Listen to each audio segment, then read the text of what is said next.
Welcome. Today I am making my favorite sandwich bread, classic sandwich bread. And I'm going to make 2 loaves, but I'll give you the recipe for 1 loaf and I just doubled it. And you could use all-purpose flour or you could use bread flour. I like my bread a little bit heavier, not quite as light. So all-purpose will give you a lighter crumb and a lighter bread. Bread flour will make it a little bit heavier. So on this one you use 3 cups of flour and I put in 4 tablespoons of wheat flour. Add a little flavor to it, and you get a half a cup of milk and a half a cup of water, and it should be room temperature, lukewarm, up to 90 degrees if you have a thermometer. And you put in a quarter of a cup of oil or 4 tablespoons of butter. I prefer the oil. I don't want this bread to taste buttery. And you put in 1.5 tablespoons of sugar, and you put in 1.25 teaspoons of salt. And I use kosher salt in all my bread. I think you can taste it better. And you use 2 teaspoons of instant yeast, or 1 packet, which is 2 teaspoons. And I warm my milk and water, and I put my yeast into it to pre-ferment, to make sure it's going to start bubbling and becomes alive, which it has. And so I've already pre-mixed all my dry ingredients, and I'm going to pour in my liquids. That's all my yeast. And you can see some of the yeast is still in the cup measuring, so I'm going to sort of rinse that out. I don't want to waste that yeast, and that's part of the recipe. So get that all out of there, do that again. And again, this is warm milk, just above room temperature.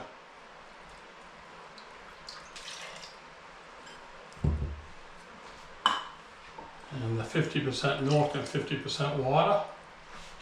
And of course, again, this is a half a cup of oil because I'm making 2 loaves instead of 1, but it's supposed to be a 1/4 cup of vegetable oil. You can use any kind of oil. You could even put Crisco in it if you wanted it to be a little bit lighter. Some of my bread recipes, if you follow me, will call for Crisco. And then I'm using a stand mixer with a dough hook. And I do this because, well, I just don't feel like standing here and mixing it all that time. You can do it right on the counter. It's kind of fun.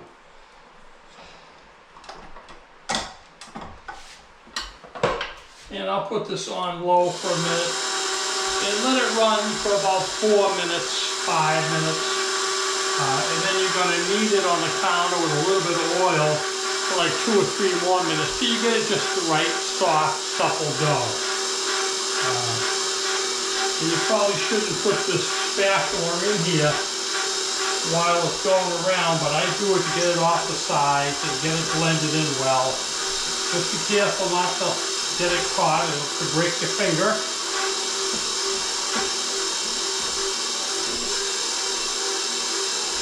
I've used wooden ones, but I end up snapping them, they break. At least this one here binds it up and I can pull it out a little bit. I know it's not the right thing to do, but that's how we are.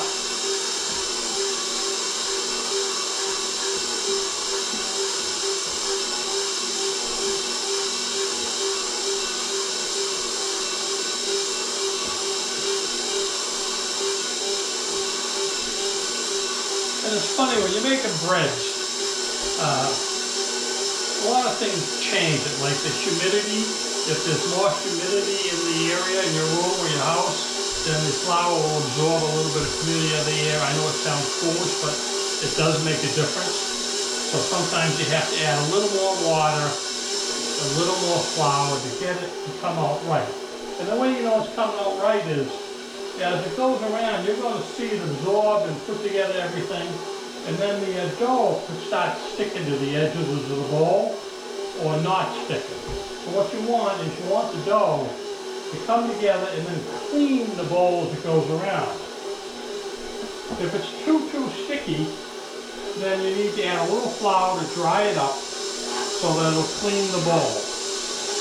And if the flour won't stick together, you need to add a little bit of liquid to get it to come together. So it's a judgment thing.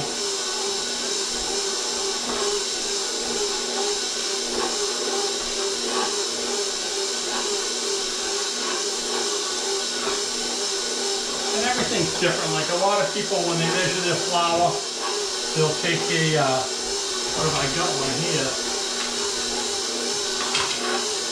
They'll take this leveler,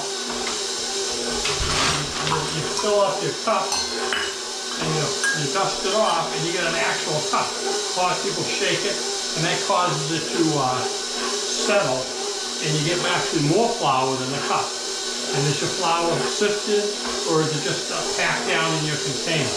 So because everything's a little different, that's why you can add more or less water or more or less flour than the recipe calls for to get it just right.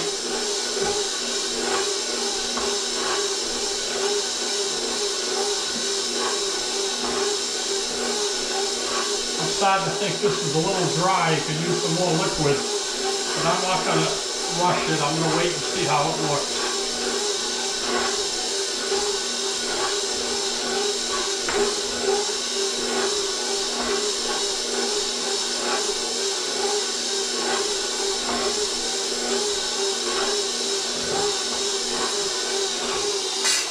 Out here for you. I don't know if you can see it or not. Let me get you in there. But see, it's starting to clean the bowl, and down the bottom it just isn't quite all coming together. I'm going to add another, maybe an ounce of water, get that to come together a little bit better.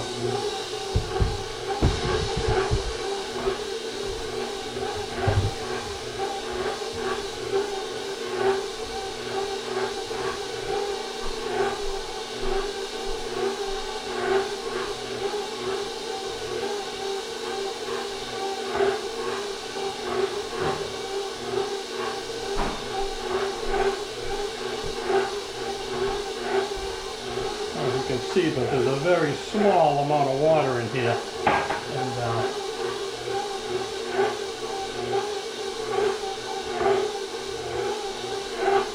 well, you know, I'm not going to add that water because the time it took me to go get the water, you'll see how it all came together. See how it's all working in there as a one big ball, and it's clean on the side. That's exactly what you want. So that's exactly what you want.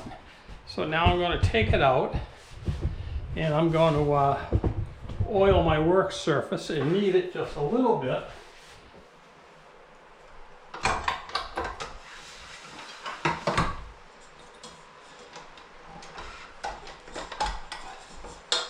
See how clean that comes out? That's perfect. That's just what I like. A little oil on my work surface here.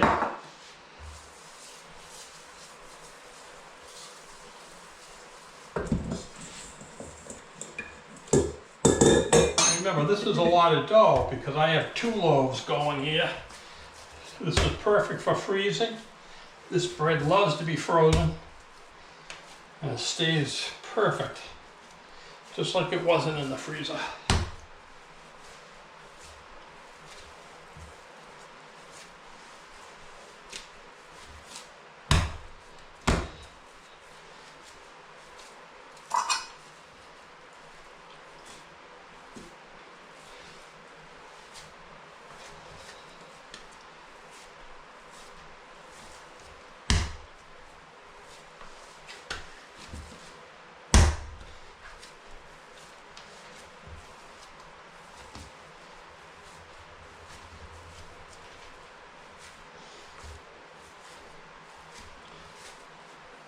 It's actually coming together a little bit better. It was looking a little grainy. Now it's looking a little smoother. And I could actually see the wheat flour in it. Here and there, there's specks of wheat flour. You'll certainly taste that when you eat it.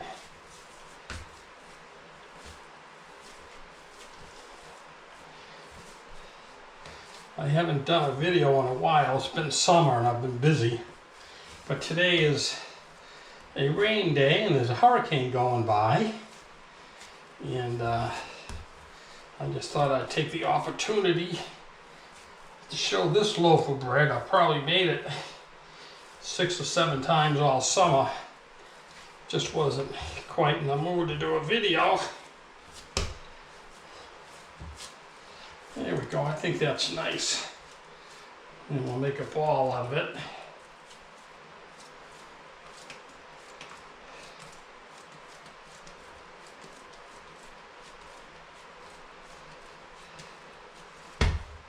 And then we're going to oil the inside of our, they tell you, you put it in a bowl and let it rise until it's about an hour, 1 to 2 hours, depends on the warmth of your kitchen. But really, the time is important, but not as important as the size. You don't want it to double. Put it in there, flop it around, get some oil on the top so it stays moist. So you want it to double. So what I do is I push my ball down a little bit. It's right about here.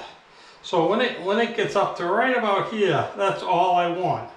So I want it to rise in my loaf pans as much or more than it actually rises here. So I'm going to get a piece of plastic, oil it, and set it right over there.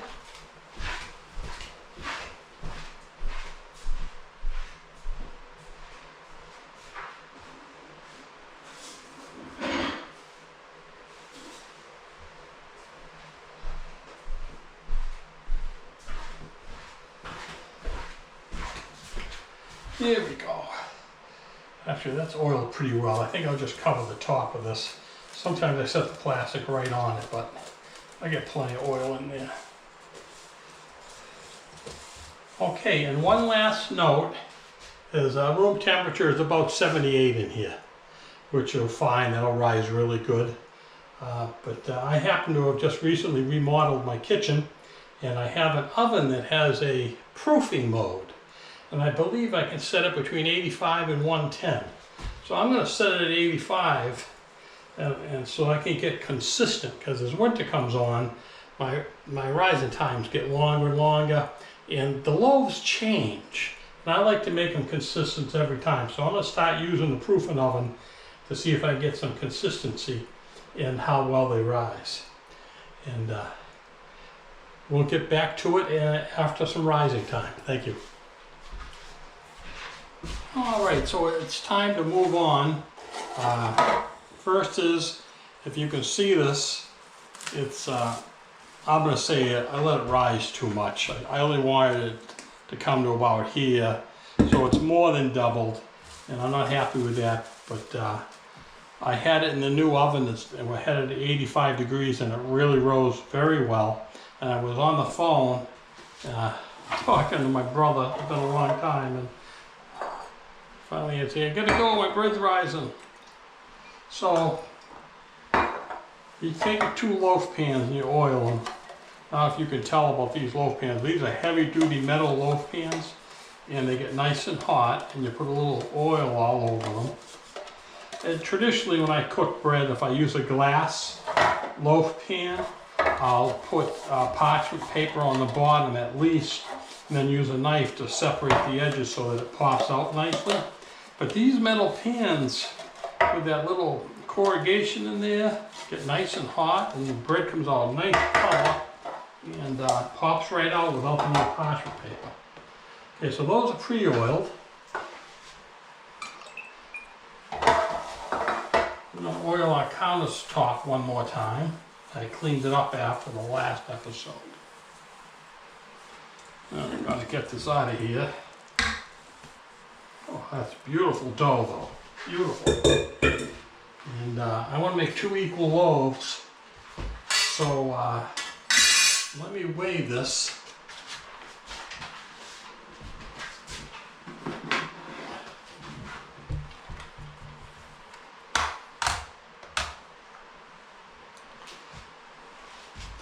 Alright, so this loaf here weighs almost 1,500, 1,492.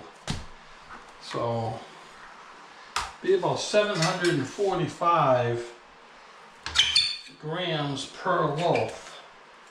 So let's sort of cut this in half and then weigh each half. That's 715, 750,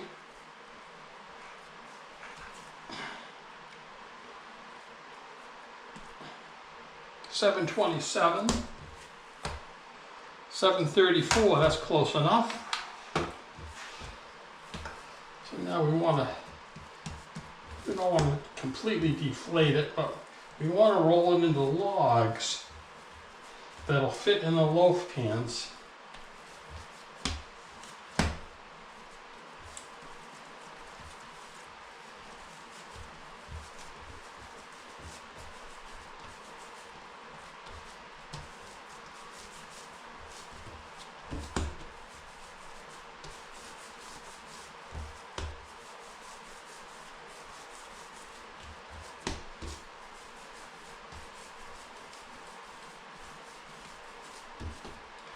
Alright, now we take a loaf pan, you set it right in there, and I push it down into the edges to fill the corners.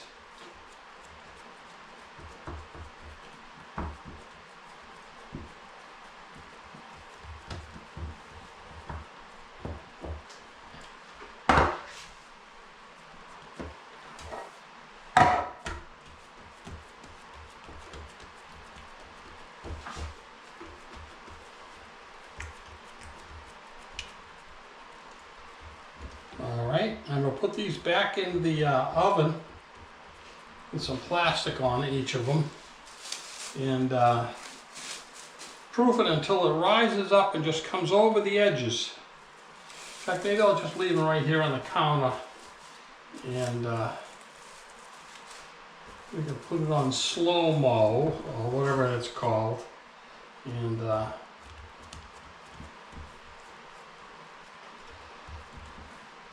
you can watch it rise.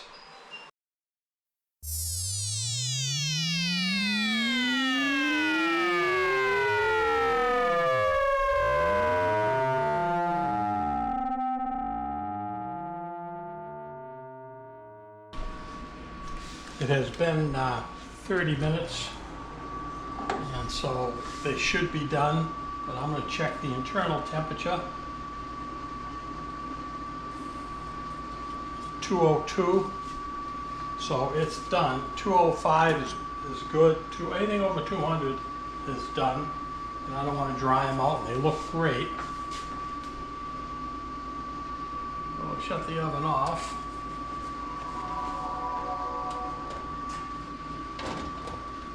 Take these out.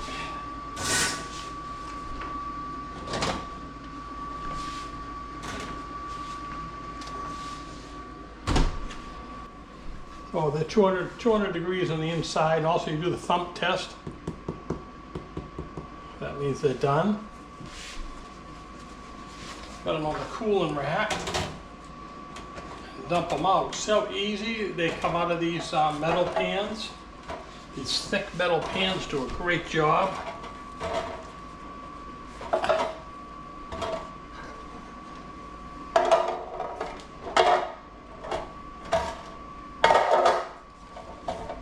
There we go. Voila, pretty easy. Well, I'll let them cool and then they slice very well. So once they cool, I'll slice them for you. All right, the 2 loaves of bread have had a chance to cool, and I'm going to slice one of them. And let's see what we get here.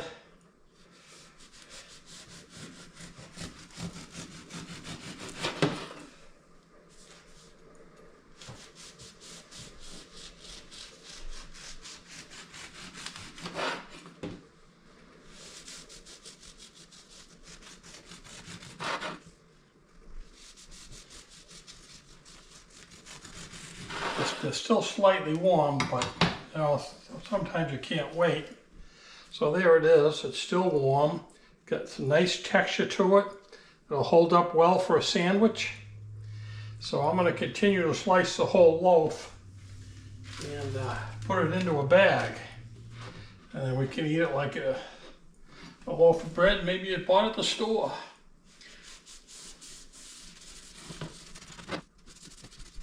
Nice right knife.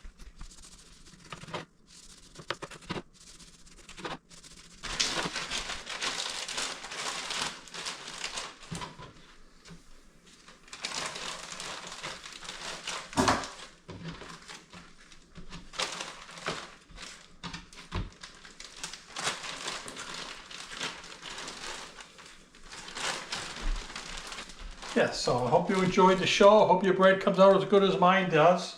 Thank you for watching, and please subscribe. Please subscribe to my channel. It helps me and also allows you to see my varied content.